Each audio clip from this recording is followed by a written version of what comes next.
아멘. 오늘은 성전 강도의 소굴이라는 그런 제목으로 하나님의 말씀을 함께 나누겠습니다. 우리는 지난주에 예수님께서 무화과 나무를 저주한 사건을 살펴보았습니다. 그 사건을 통해서 우리는 그동안 예수님의 모습과는 사뭇 다른 그런 모습을 우리가 보게 되죠. 잘 이해가 안 되는 그런 그 경우도 없지 않아 있습니다. 우리 요한복음이 아니죠. 마가복음을 우리가 살펴보고 있는데, 이 마가복음뿐만 아니라 우리 다른 복음서를 이렇게 살펴보셔도 예수님의 그 사역, 공생의 사역 초기에는 많은 이적을 일으키십니다. 그러니까 이적을 중심으로 그렇게 예수님의 사역이 펼쳐지고, 예수님의 사역의 후반부로 가면 갈수록, 그리고 우리 이제 마가복음의 제 3막에 해당되는 예루살렘에 입성하셔서는 예수님께서 다른 이적을 일으키시지 않습니다.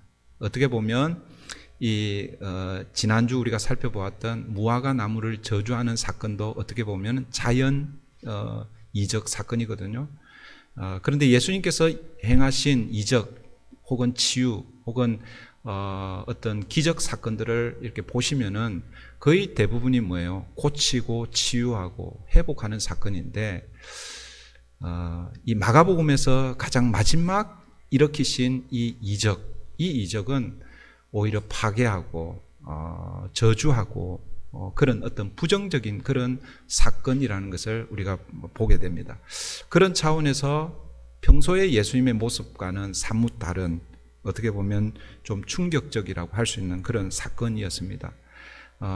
우리는 지난주에 무화과 나무를 저주한 사건의 본래의 뜻이 무엇인지를 우리가 좀 살폈지만, 그러나 그런 배경을 잘 모르거나 혹은 예수를 믿지 않는 사람들은 이 본문을 보면, 아니 무화과 철이 아닌데 열매를 구하는 것은, 이것은 너무나 비상식적인 일이 아닌가.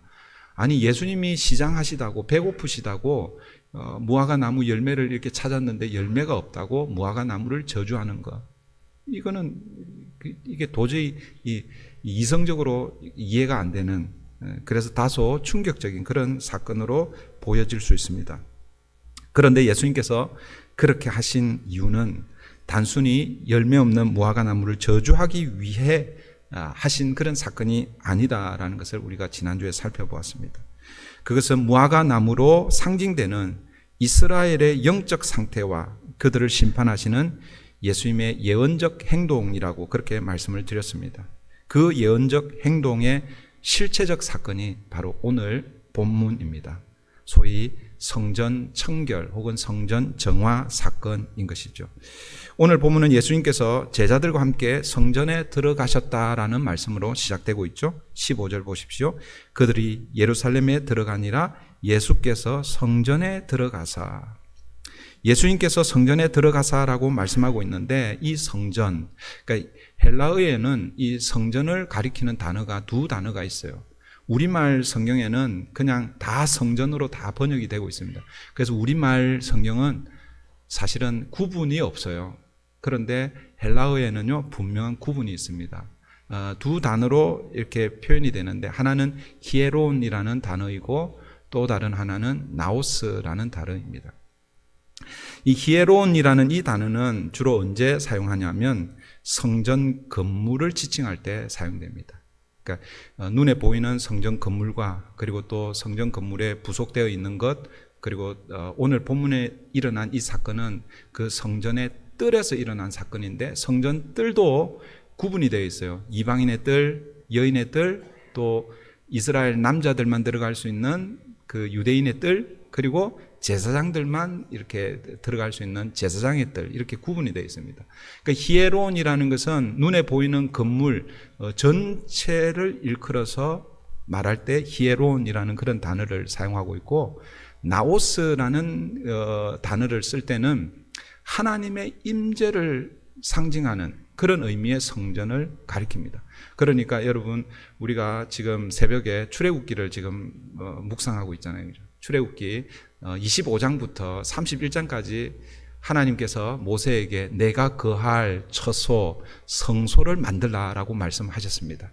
그런데 그 성소에 여러 기구들이 있고 기물들이 있고 또 그 구역이 있습니다. 그런데 그 가운데서 하나님이 임재하시는 장소는 어디 있냐면요, 지성소입니다. 지성소.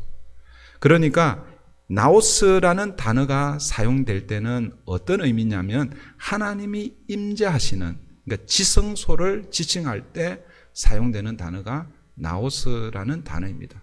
그런데 우리말 성경은 그냥 읽으면 이게 성전 전체를, 건물을 포함한 성전 전체를 의미하는 성전인지, 그러니까 히에론인지, 아니면 그 하나님의 임재하시는 그 나오스, 지성소를 의미하는지 사실 구분이 잘 안 됩니다. 근데 여러분들이 만약 성경을 읽으실 때 복음서에 그리고 사도행전에 주로 나오는 성전은 거의 99%가 다 히에론입니다. 히에론. 그러니까 건물 성전을 지칭한다라고 보시면 되고, 그 다음에 서신서에서 등장하는 성전은 나오스를 지칭하는 경우가 거의 한 80% 이상, 90%. 제가 이거는 그냥 여러분들이 이해하시면 될 것 같아요. 서신서라고 하는 것은 결국 뭐예요? 교회에게 주시는 말씀이거든요. 교회는 눈에 보이는 건물 성전을, 건물을 의미하는 것이 아니라 하나님의 임재를 상징하는 나오스라는 것을 염두에 두시고 여러분 읽어야 된다라는 것을 여러분 염두에 두시고 성경을 그렇게 읽으시면 좋겠습니다. 그러니까 오늘 본문에서 예수님께서 성전에 들어가셨다라는 것은 나오스 성전에 들어가신 것이 아니라 어디에 들어가신 거예요? 히에론, 그 눈에 보이는 건물 성전으로 들어가셨다. 그러니까 그 성전 건물도 있고 그 성전을 이렇게 둘러싸고 있는 성벽이 있겠죠, 그렇죠? 그리고 이제 그 안에 이제 여러 뜰이 있는데 그쪽으로, 그러니까 성전 경내에 들어가셨다라고 그렇게 이해하시면 됩니다. 그러니까 이 성전에 들어가면 제일 먼저 만나는 곳이 이방인의 뜰입니다. 그러니까 이방인들도 성전에서 그러니까 성전에 들어갈 수 있도록 이방인들이 들어갈 수 있는 그 구역이 있습니다. 이거는 그 신약에 생긴 거 아니에요, 사실은. 그러니까 이제 제가 그 열왕기상을 조금 있다가 제가 한번 살펴볼 텐데, 솔로몬이 성전을 처음 만들었을 때 이미 그때부터 뭐예요? 이방인들이 성전에 들어올 수 있도록 길을 열어 놓으셨어요. 하나님이 허락을 하신 거예요. 그게 열왕기상 8장 41절부터 43절인데 잘 들어보세요. 그러니까 열왕기상 8장은 어떤 이 백그라운드가 있냐면, 하나님께서, 그러니까 다윗이 하나님이 거할 그 집 성전을 지으려고 간절한 마음이 있었잖아요, 그죠? 그런데 하나님께서 허락하지 않습니다. 너의 아들을 통해서 짓도록 하겠다. 그 말씀을 듣고 다윗이 비록 자기는 성전을 못 짓지만 너무너무 감사했어요. 그래서 자기 아들이 성전을 지을 수 있도록 모든 재료들을 준비를 다 해놓았습니다. 그리고 솔로몬이 그 성전을 짓게 되죠. 성전을 다 짓고 나서 이제 그 성전을 소위 말해서 봉헌하는 거예요. 봉헌할 때 솔로몬이 하나님 앞에 드리는 기도가 있습니다. 그 기도가 쭉 이어지는데 거의 마지막 부분에 이 솔로몬이 어떤 기도를 드리냐면 이런 기도를 드리는 거예요. 또 주의 백성 이스라엘에 속하지 아니한 자, 곧 주의 이름을 위하여 먼 지방에서 온 이방인이라도, 지금 이스라엘 백성들을 위해서 하나님이 거할 성전을 지었습니다. 그 사실은 이스라엘 백성들은 자기들을 위한 집이라고 생각했는데, 그런데 솔로몬의 기도에는요, 먼 지방에서 온 이방인이라도, 이방인들도 뭐예요? 이 성전에 와서 기도할 수 있다라는 것을 지금 그 솔로몬의 기도를 통해서 보여주고 있는 거예요. 그들이 주의 크신 이름과 주의 능한 손과 주의 펴신 팔에 소문을 듣고 와서 이 성전을 향하여 기도하거든 주는 계신 곳 하늘에서 들으시고 이방인이 주께 부르짖는 대로 이루사 땅의 만민이 주의 이름을 알고 주의 백성 이스라엘처럼 경외하게 하시오며 또 내가 건축한 이 성전을 주의 이름으로 일컫는 줄을 알게 하옵소서. 그러니까 이방인들도 하나님께 나와 기도할 수 있도록 하나님은 이방인의 뜰을 마련케 하시고 이방인들이 들어올 수 있도록 그렇게 하셨다라는 거예요. 그러니까 제일 먼저 들어가면 이방인의 뜰이 있습니다. 그 이방인의 뜰을 지나서 가면 여인의 뜰이 있어요. 그러니까 이 여인의 뜰은 유대인, 그러니까 이방인들은 들어갈 수 없지만 유대인 여인들하고 유대인 남자들은 들어갈 수 있어요. 그리고 이 여인의 뜰을 지나면 남자들만 들어갈 수 있는 유대인의 뜰이 있습니다. 거기에는 여인들은 들어가지 못하는 거예요. 남자들만, 유대인 남자들만. 그러니까 더 가까이 성전 가까이 가서 하나님 앞에 제사 예배하는 것을 볼 수 있도록 그렇게 해놓은 거예요. 그 뜰을 지나가면 제사장들만 걸어갈 수 있는 있는 뜰이 있습니다. 그 옛날에 이런 거 가지고 여러분 옛날 우리 마음 자체는 굉장히 귀한데 여러분 예를 들면 교회 우리 본당 저기 뒤에서 이렇게 문을 열고 들어오면 성도님들이 여기까지 오는 걸 굉장히 힘들어 하잖아요. 그렇죠? 여기에는 뭐예요? 소위 제사장 아닙니다. 제가 제사장 아닙니다. 그런데 옛날 우리 성도님들은 여기는 주의 종만 이렇게 갈 수 있는 거. 지금 저는 신발을 신고 있는데 옛날에는요 신발도 못 신었어요. 벗었어요. 근데 신발은 못 신는데 양말은 왜 신었는지 모르겠어요. 근데 옛날에 그런 게 있었어요.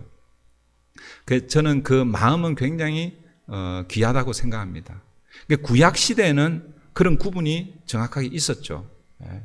그런데 그런 구분이 있었지만 여러분 한번 생각해 보세요.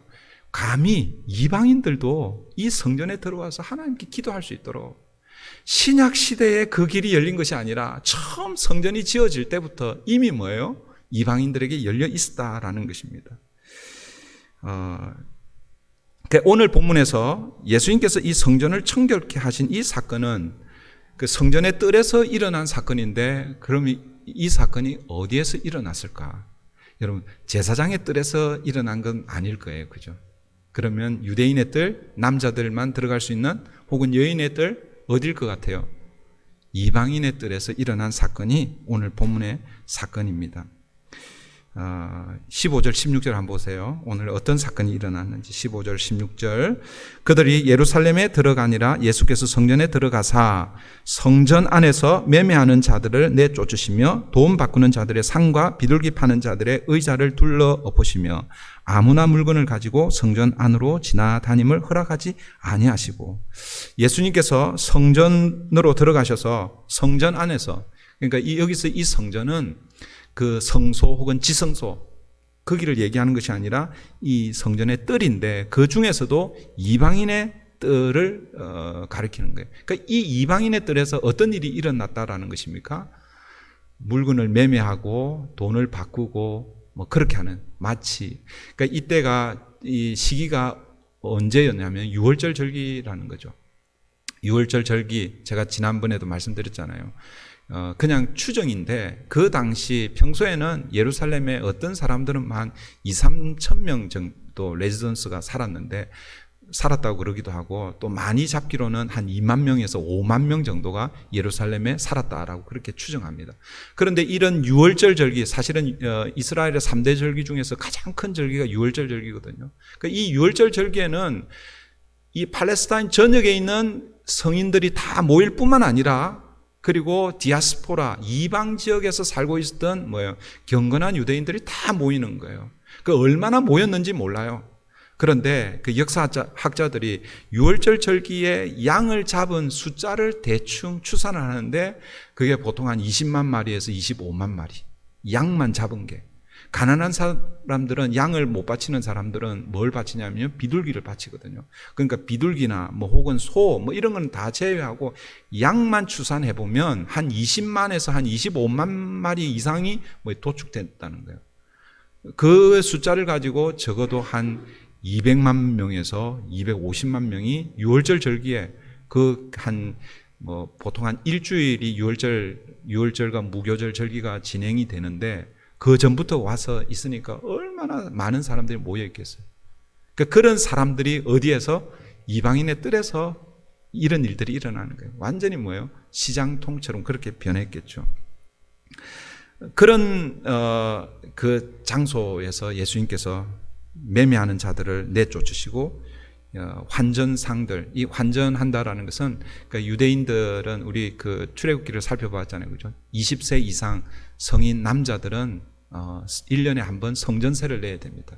그게 반세겔인데 그 반세겔을 내야 되는데 이때 성전에서 받는 그 돈은요, 그 성전에서만 통용되는 돈이 있단 말이에요. 이 성전에서 받는 이 돈은 일반 그 유통되는 돈이 아닌 거예요. 그러니까 로마의 지배를 받고 있기 때문에 로마의 동전이라든지 아니면 다른 지역에서 온 뭐 헬라 지역이나 혹은 다른 나라에서 사용되는 이 돈으로는 할 수가 없는 거예요. 그래서 반드시 뭐예요? 그 돈을 뭐예요? 환전을 해야 되는 거예요. 소위 말해서 우리 한국에 이렇게 여러분들이 한국 방문하면 달러를 가지고 가잖아요, 그죠? 물론 뭐 그 유명한 호텔이나 아니면 이런 면세점 이런 데는 달러를 이렇게 받기도 하지만 여러분들이 한국 가면 어떻게 합니까? 그 원화로 이렇게 바꾸어서 그렇게 사용하는 게 편리하잖아요, 그죠? 그렇게 이제 하는 거잖아요. 지금 이 환전상들이 있는 것은 바로 그런 이유 때문에 있는 것이죠. 그런데 지금 예수님께서 그들을 둘러엎고 있습니다. 그리고 16절을 보시면 아무나 물건을 가지고 성전 안으로 지나다님을 허락하지 아니하신다라고 이렇게 말씀하는데, 이것은 이제 유월절 절기를 지키기 위해서 준비하는 과정 가운데서 희생 제물을 준비하고 또 성전세를 내고 기타 또 여러 가지 것들을 준비하면서 물건을 옮기고 하는 이런 장면이라고 또 생각할 수 있지만, 그러나 조금 더 현실적인 해석은 어떤 해석이냐면, 당시에 그 이방인들이요, 그 유대인들을 포함해서 장사하는 사람들이 있었는데, 이 장사하는 사람들이 거의 대부분 이 예루살렘 성전을 이렇게 지나가야 된다고 그래요. 그럴 때에 뭐예요? 장사할 물건들을 이렇게 가지고 가는데, 평소에는 그러니까 예루살렘이 조용하기 때문에 그 예루살렘 성전 안으로 들어가서, 그러니까 성전 안으로 들어가서 통과하면 숄컷이 되는데, 평소에는 그렇게 하지 못하는 거예요. 그래서 이 성벽을 따라서 쭉 삥 돌아서 가는 거예요. 그러니까 물건을 들고 그렇게 돌아서 가면은 힘이 많이 들겠죠, 그죠? 그런데 이런 유월절 절기나 뭐 유월절 절기뿐만 아니라 사실은 그 3대 절기가 있으니까 이런 때는 사람들이 이 이방인의 뜰에 너무나 많은 사람들이 함께 있으니까 장사하는 사람들도 이때다 싶어가지고 성벽을 원래는 삥 둘러서 그렇게 가야 되는데 이방인의 뜰을 지나서 자기가 장사할 것들을 가지고 이렇게 왔다 갔다 하는 거예요. 그런 것을 보고 그 장사치들을 금하고 있는 그런 모습이라고 보는 것이 조금 더 타당하다고 할 수 있을 것입니다. 어쨌든 예수님께서 성전 안에서 매매하고 환전하는 자들의 상을 엎으셨습니다.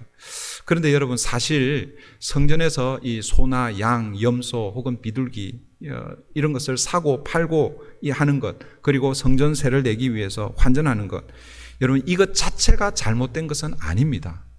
이상하죠? 여러분들 생각할 때는 아니 그 성전에서 그렇게 하면 그 잘못된 거 아닙니까? 이렇게 생각할 수 있는데, 여러분 신명기 14장에 보면 하나님께서요 이미 구약에서부터 여러분 이것을 허락하고 있습니다. 신명기 14장 24절부터 26절인데요. 제가 읽어드립니다.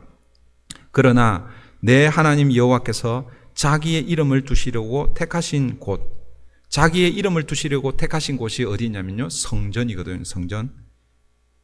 그러니까 그 자기의 이름을 두시려고 택하신 곳이 너에게서 너무 멀고 행로가 어려워서, 그 오는 길이 너무 어려워서 내 하나님 여호와께서 그 풍부히 주신 것을 가지고 갈 수 없거든.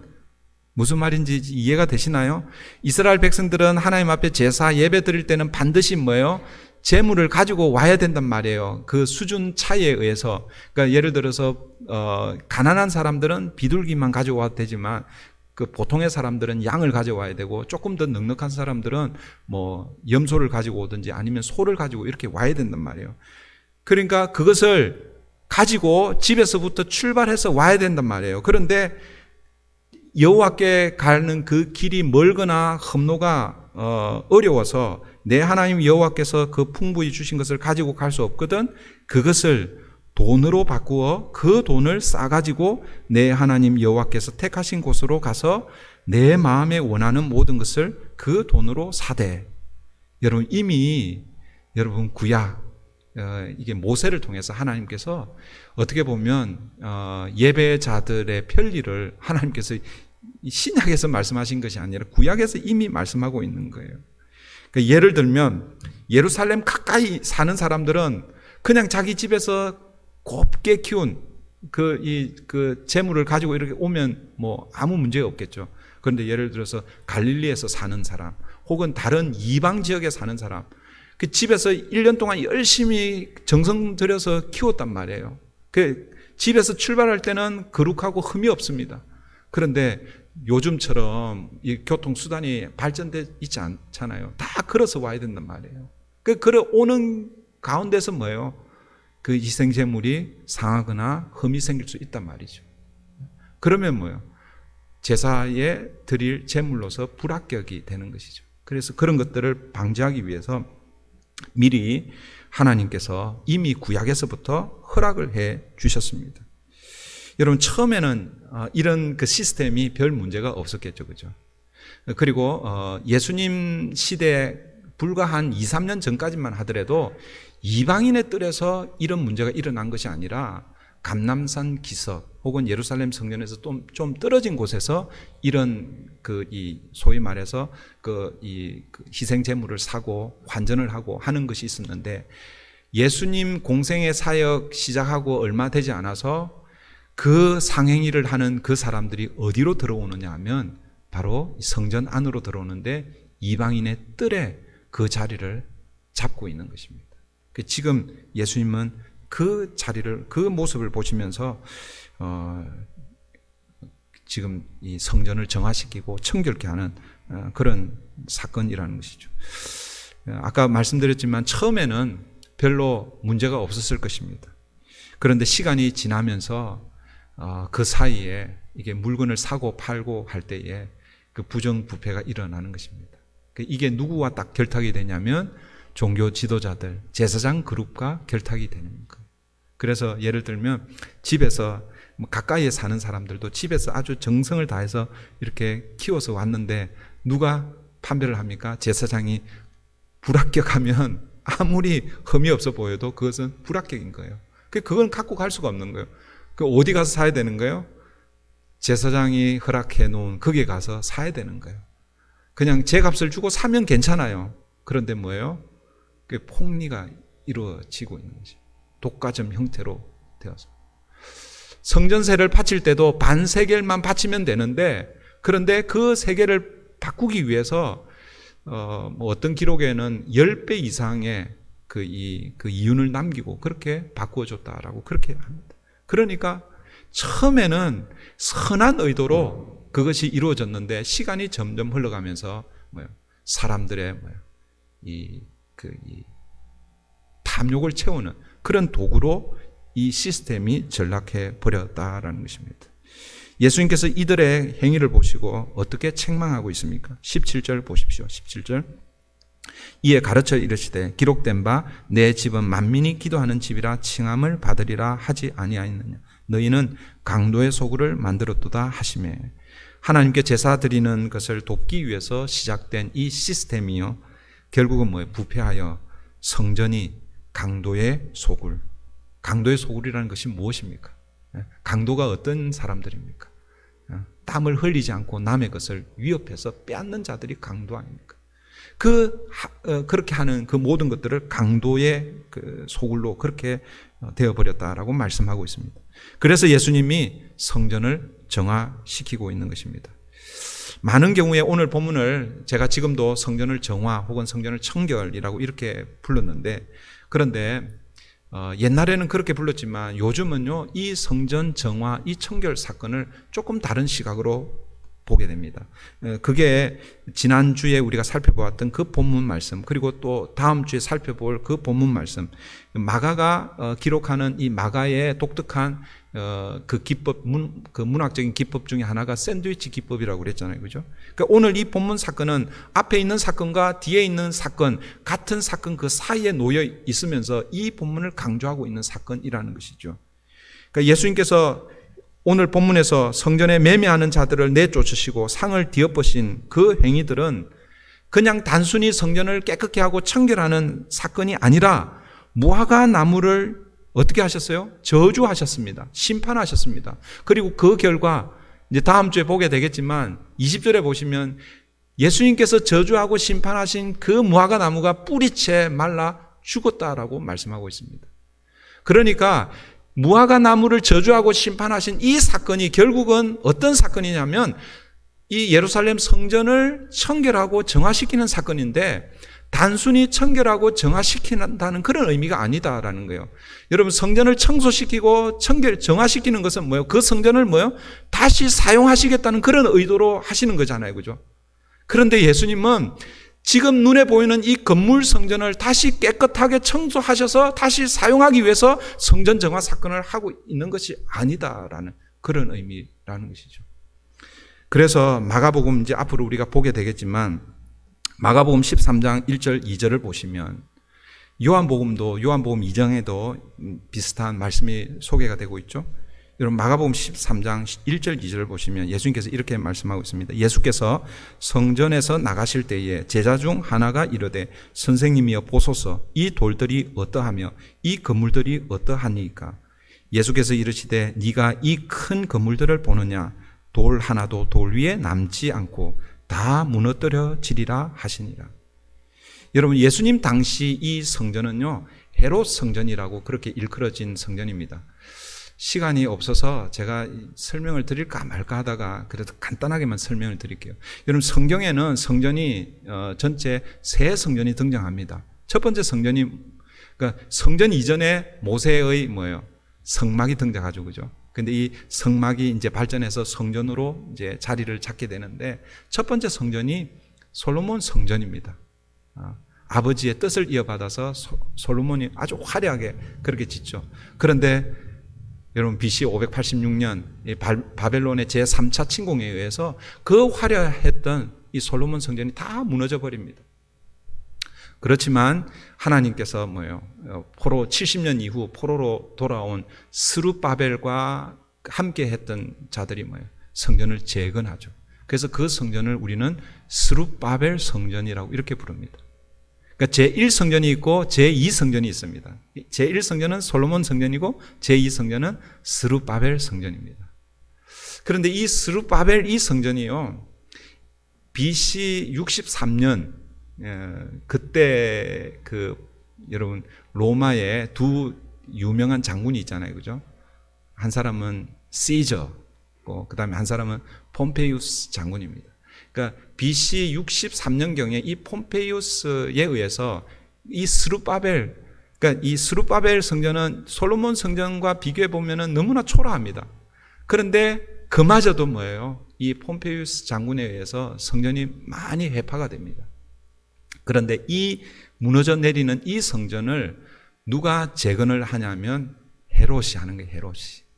헤롯이 BC 19년경에, 이 헤롯은요, 이 정통 유대인의 그 혈통이 아니거든요. 에돔 사람입니다. 에돔 사람.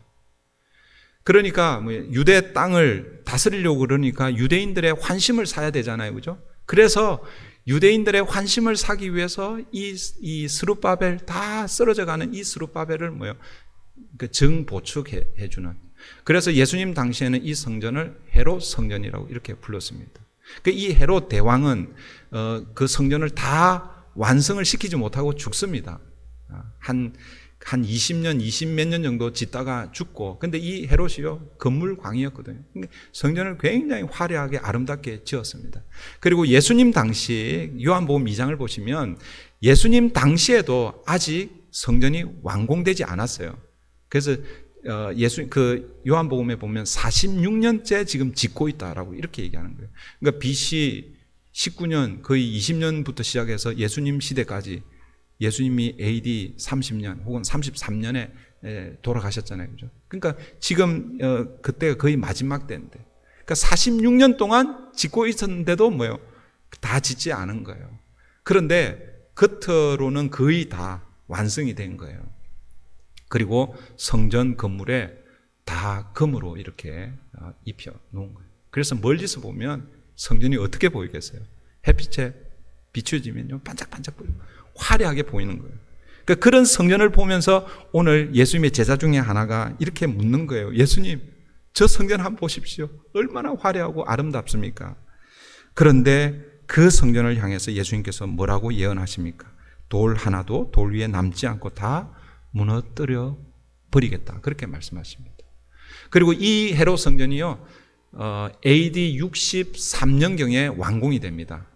그런데 완공이 되자마자 얼마 안 있어서 AD 70년, 그러니까 타이투스 장군에 의해서 완전히 다 무너져 내려버리죠. 돌 위에 돌 하나 남김없이 무너지게 됩니다. 그 이유가 뭐냐면 헤롯이요, 그 돌 사이사이에다가 금을 입혀 놓았거든요.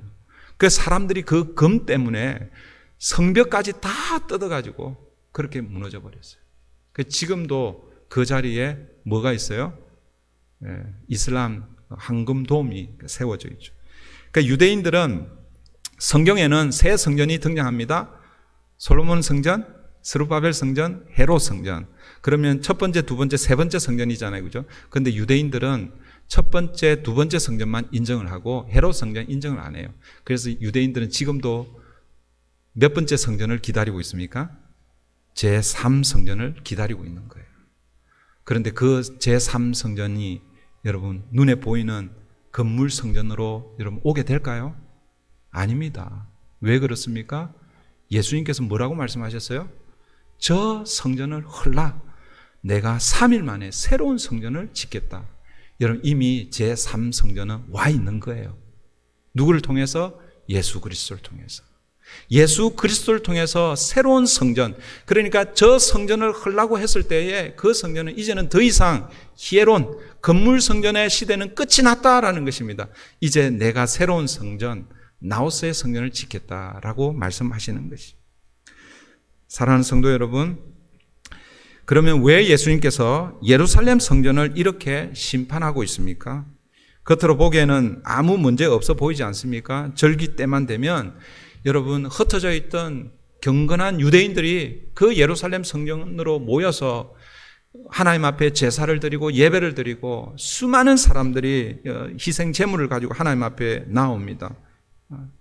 멀리서 그 광경을 바라보면 예루살렘 성전을 중심으로 얼마나 활발하게 여러분 일어나고 있는지 몰라요. 아마 그때 아마 장사하는 사람들도 대목, 한몫 아마 크게 챙겼어요.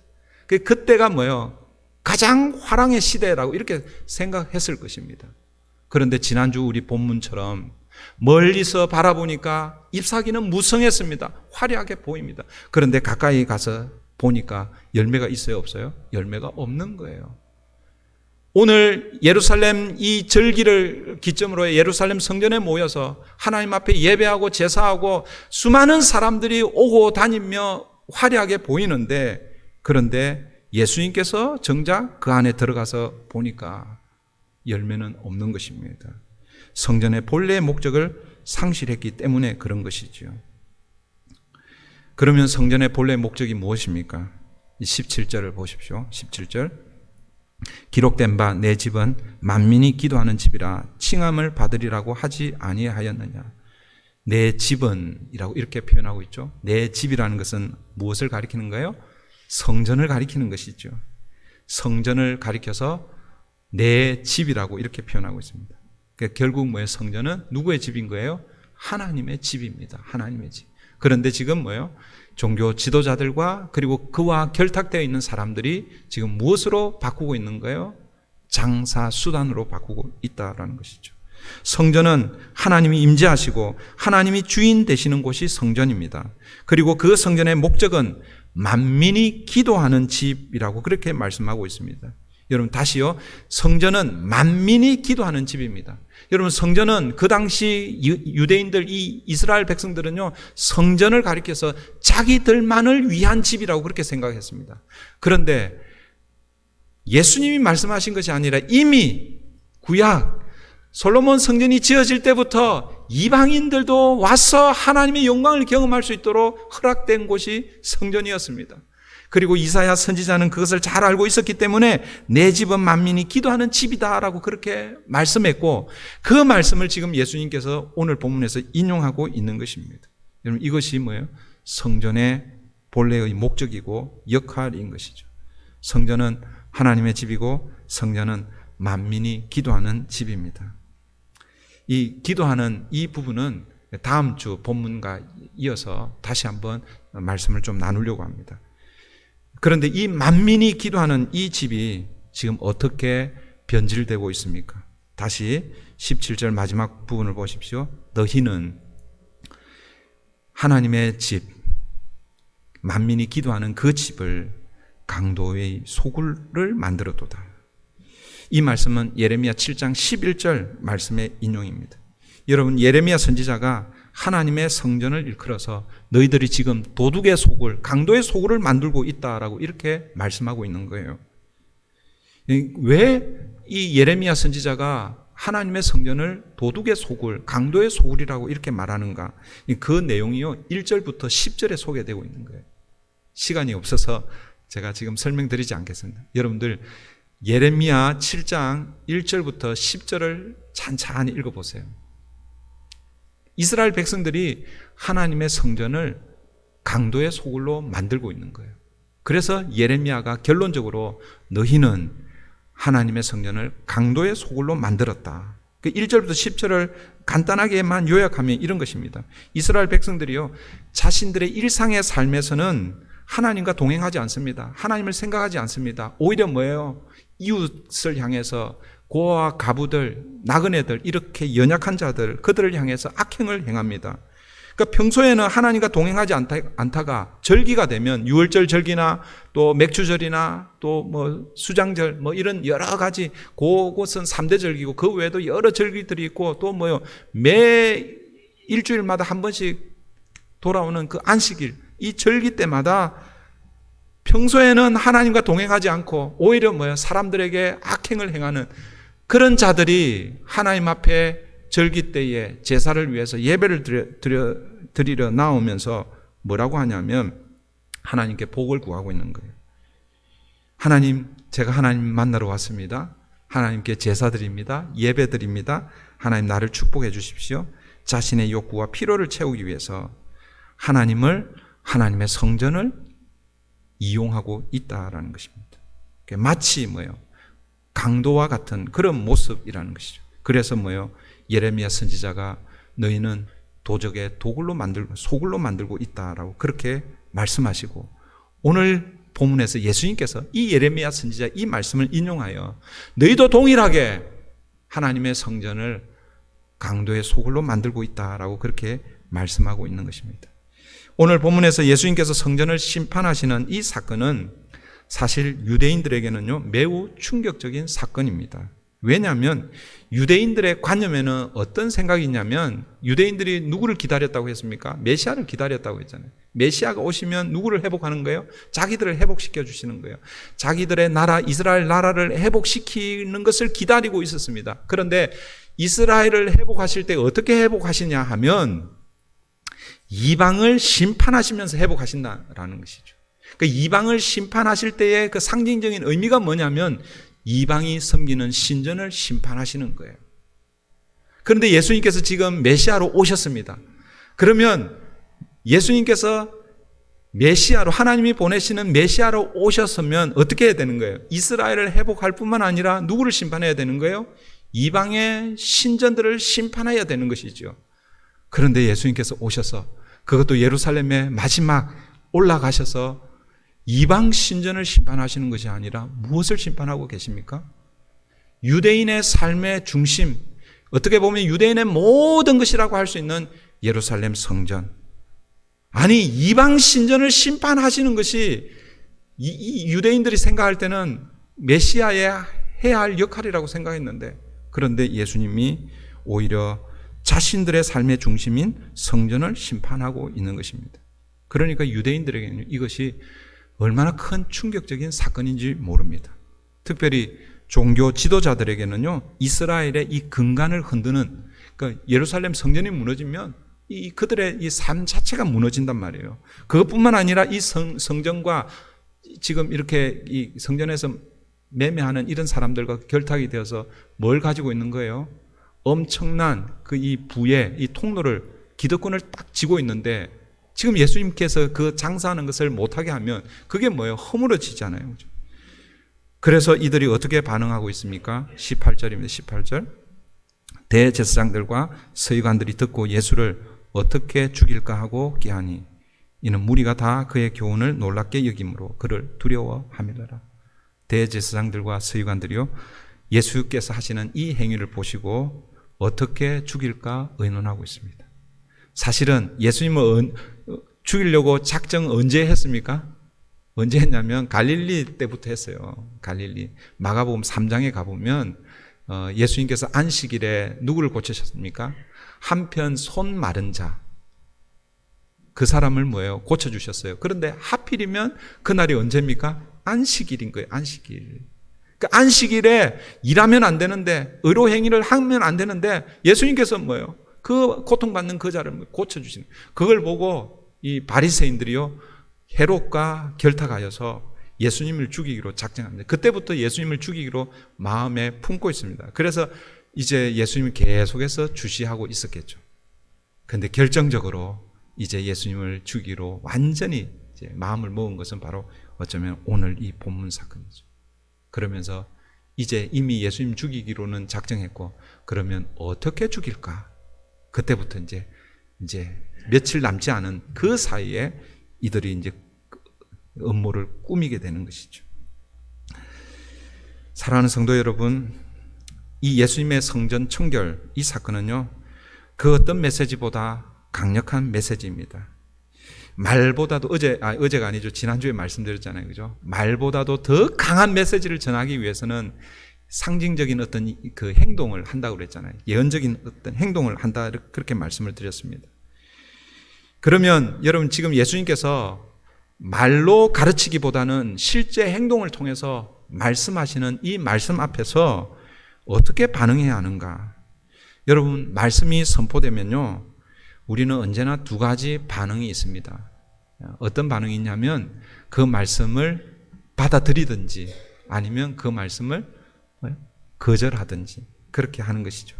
이것을 다르게 표현하면 여러분 내 인간적인 내 모습이 살려고 말씀을 무시해버리고 말씀을 죽이든지 아니면 뭐예요? 내가 죽고 말씀을 살리는 것입니다. 근데 그게 오히려 뭐예요? 내가 사는 길이죠. 우리 옛말에 그런 말이 있잖아요. 그죠? 생즉사, 사즉생. 내가 살려고 발부둥 치면 뭐예요? 오히려 죽게 되고 죽기로 각오하면 뭐예요? 사는 경우가 있잖아요. 그죠? 여러분 우리가 말씀 앞에서 하나님의 말씀이 우리에게 떨어질 때에 그 말씀을 두려워하고 이 말씀을 살리기 위해서 주님 내가 죽겠습니다 하면 뭐예요? 말씀이 드러날 뿐만 아니라 그 말씀과 함께 내가 살아나는 역사가 일어납니다. 그런데 말씀이 떨어졌습니다. 말씀이 내게 다가왔습니다. 도저히 나는 이거 안 되겠다. 말씀을 거절해버리면 말씀도 죽을 뿐만 아니라 살려고 하는 나도 뭐예요? 결국은 죽게 되어 있다라는 것입니다.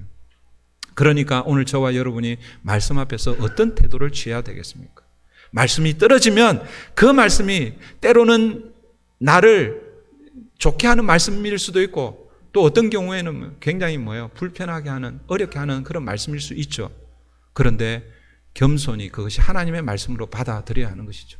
오늘 지금 예수님께서 행하시는 이 퍼포먼스 그 예언적인 이 행동은 강력한 그런 메시지를 지금 전달하고 있는 것입니다. 그러면 그 메시지 앞에서 종교 지도자들이라고 하는 이 바리새인들, 서기관들 어떻게 해야 되겠습니까?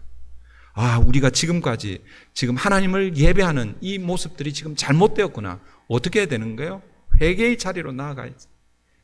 주님의 말씀을 온전히 받아들여야 되는 것입니다. 그런데 여러분 이들은 어떻게 합니까? 그들의 반응은 무엇입니까? 여러분 자기들이 살려고 말씀으로 오신 주님을 어떻게 하는 거예요? 죽이기로 작정하는 거예요. 어떻게 죽일까 지금 의논하고 있다라는 것입니다. 사랑하는 성도 여러분, 우리는 어떻습니까? 우리는 말씀 앞에 어떻게 반응합니까? 말씀이 우리에게 선포될 때에 우리가 죽어야 말씀이 사는데 우리가 죽어야 살아계신 하나님의 말씀이 역사하여서 덩달아 우리가 살아날 수 있는데 그런데 말씀 앞에서 우리가 살려고 발부둥 치며 그 말씀을 혹시 외면하고 거절하고 있지는 않습니까? 이제 말씀을 맺습니다. 예수님께서 예루살렘 성전을 심판하시는 참된 의도는 무엇인가? 이스라엘의 영원한 멸망을 위해서 성전을 심판하시고 이스라엘의 종교를 완전히 뒤엎기 위해서 그래서 그들을 완전히 멸절시키기 위해서 예수님께서 지금 이런 일들을 하고 있는 것입니까? 그렇지 않습니다. 예수님께서 보여주시는 이 무화과 나무의 이 저주 사건과 예루살렘 성전 이 심판의 근본적인 목적은 영원한 멸망이 아니라 그들이 주님께로 돌이켜 새로운 주님과 새로운 시작을 위해서 지금 이 성전 정화 사건, 이 사건을 일으키고 계신 것입니다. 이 말씀의 메시지 안에는 이제는 무화과 나무의 시대는 끝났다라는 것입니다. 무화과 무엇을 상징한다고요? 이스라엘을 상징한다고 그랬잖아요. 예수님께서 이스라엘 민족만을 위해서 오신 것은 아니라는 거예요. 유대인들만을 위한 이스라엘의 종교, 유대교는 끝이 났다라는 것이죠. 예루살렘 성전, 건물 성전인 이 히에론의 시대는 끝이 났다라는 것이죠. 형식과 탐욕으로 채워져 있는, 그래서 눈에 보이는 건물 성전 시대는 끝이 났고 이제는 뭐예요? 새로운 성전 시대, 나우스의 성전 시대가 열리겠다라는 그런 의미라는 것이죠. 이 건물 성전 앞에서 너희들이 아무리 유월절 절기를 준비하고 제사를 드리고 그렇게 예배를 해도 너희들이 거룩해질 수 없다. 그렇기 때문에 예수님께서는 이 성전을 헐라 내가 새로운 성전을 짓겠다라고 말씀하시는 것입니다. 그러므로 성전 심판은 이스라엘 백성들에게 영원한 멸망을 주기 위한 것이 아니라 새로운 시작으로 부르고 있는 것입니다. 열매 맺지 못하는 곳에서 뿌리채 말라 죽어 있는 그 곳에서 이제는 나오라라는 것입니다. 새로운 곳으로 옮겨오라라는 것입니다. 바로 예수님께서 시작하는 새로운 성전, 십자가로 죽으시고 부활로 시작하시는 새로운 성전, 히에론의 성전이 아니라 나우스의 성전으로 나오라라는 그런 의미입니다. 여러분, 이 히에론과 나우스의 성전의 차이를 누구보다도 잘 깨달은 사람이 있죠? 그가 바로 사도 바울입니다. 사도 바울은 에베소서 2장 19절부터 22절에서 이렇게 말씀합니다. 그러므로 이제부터 너희는 외인도 아니요 나그네도 아니요 오직 성도들과 동일한 시민이요 하나님의 권속이라. 너희는 사도들과 선지자들의 터 위에 세우심을 입은 자라. 그리스도 예수께서 친히 모퉁이 돌이 되셨느니라. 그리스도께서 친히 모퉁이 돌이 되셨느니라. 무슨 얘기입니까? 예수님께서 히에론의 성전의 머리돌이 아니라 나우스의 성전의 머리돌이 되셨다라는 그런 의미죠. 그의 안에서 건물마다 서로 연결하여 주 안에서 성전이 되어가고, 우리가 예수님께 연결되어 예수님과 함께 히에론의 성전이 아니라 나우스의 성전을 만들어 간다라는 그런 의미인 것이죠. 너희도 성령 안에서 하나님이 거하실 처소. 여러분, 성전은 어떤 곳입니까? 하나님이 거하시는 자리입니다. 하나님이 거하시는 장소입니다. 그러니까 너희도 성령 안에서 하나님이 거하실 처소. 그러니까 히에론의 성전이 아니라 뭐예요? 나우스의 성전을 만들기 위해서 그리스도 예수 안에서 함께 지어져 가느니라. 오늘 저와 여러분이 함께 지어가고 만들어가야 할 성전은 히에론의 성전이 아니라 어떤 성전이라는 것입니까? 나우스의 성전이라는 것입니다. 그 성전을 어떻게 시작하셨습니까? 예수님께서 십자가에서 죽으시고 그리고 3일 만에 부활하심으로 시작하신, 그래서 그 예수님과 연결되기만 하면 예수 그리스도를 나의 구주로 나의 주님으로 고백하는 자들마다 주님과 연결되어 히에론의 성전이 아니라 뭐예요? 하나님이 임재하시는 나우스의 성전으로 나아가게 되는 것입니다. 고린도전서 3장 16절, 너희는 너희 몸이 하나님의 성전인 것과 하나님의 성령이 너희 안에 거하시는 줄 알지 못하느냐. 여러분, 오늘 우리에게 성전이 어디에 있습니까? 혹시 눈에 보이는 이 빌딩이 성전으로 그렇게 생각하고 매 주일마다 성전에 온다라고 생각하고 여기에 나오고 있지는 않습니까? 그렇다면 2000년 전 이스라엘 백성들이 그 유월절 절기를 위해서 그 이방인의 뜰에 모여서 하나님 앞에 예배하는 그런 모습이 우리에게 그대로 있는 것입니다. 오늘 하나님을 만나는 진짜 성전은 어디에 있는 것입니까? 예수 그리스도를 구주로 고백한 저와 여러분 자신이 하나님의 성전인 것입니다.